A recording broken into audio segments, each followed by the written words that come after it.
মধ্যপ্রাচ্যে আবারও উত্তেজনা। কাতারের মাটিতে অবস্থিত বিশ্বের সবচেয়ে অন্যতম মার্কিন সামরিক ঘাঁটি আল হুদাইরা হামলার লক্ষ্যবস্তু। কে চলল এই হামলায়, আর পরিস্থিতি এখন কতটা ভয়াবহ, চলুন বিস্তারিত জানি।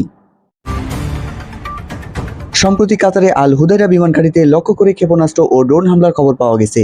এই হামলার জন্য দায়ী করা হচ্ছে ইরানের হুতি বিদ্রোহী গোষ্ঠীকে, যারা ইমন সামুদ্রিক বলে পরিচিত। আল হুদাইদ ঘাঁটিটি শুধু কাতারের জন্যই নয়, বরং পুরো মধ্যপ্রাচ্যে মার্কিন সামরিক উপস্থিতির অন্যতম গুরুত্বপূর্ণ একটি কেন্দ্র। এখান থেকে বিভিন্ন সামরিক অভিযান পরিচালনা করা হয় বলে ধারণা করা যাচ্ছে। প্রতিবেদন অনুযায়ী হামলায় ব্যবহার করা হয়েছে ব্যালিস্টিক মিসাইল ও ড্রোন হামলা। তবে কাতার ও মার্কিন বাহিনী জানিয়েছে এই হামলা সফলভাবে প্রতিহত করা হয়েছে এবং বড় ধরনের ক্ষয়ক্ষতি হয়নি বলে তারা জানিয়েছে।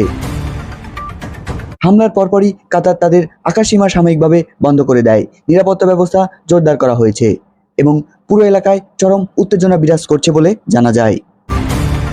বিশ্লেষকদের মনে করেন এই হামলা শুধু একটি বিচ্ছিন্ন ঘটনা নয়, বরং এটি মধ্যপ্রাচ্যের ইরান সামরিক গোষ্ঠীর ক্রমবর্ধমান শক্তি এবং যুক্তরাজ্য তার মিত্রদের বিরুদ্ধে বাড়তে থাকা চাপের ইঙ্গিত দিচ্ছে বলে ধারণা করা যায়। গত বছর ইয়েমেন মার্কিন ব্রিটিশ বাহিনীর পাল্টা হামলার পর থেকে এই অঞ্চলে উত্তেজনা ধীরে ধীরে বাড়ছিল। এই ঘটনা তারই একটি নতুন অধ্যায় হতে পারে বলে ধারণা করা যায়। পরিস্থিতি কোন দিকে যাচ্ছে তা এখনও পরিষ্কার নয়, তবে মধ্যপ্রাচ্যের উত্তেজনা বিশ্বের রাজনীতিতে বড় প্রভাব ফেলতে পারবে, এটা একটি পুরোপুরি আয়নার মতো পরিষ্কার এবং নিশ্চিত।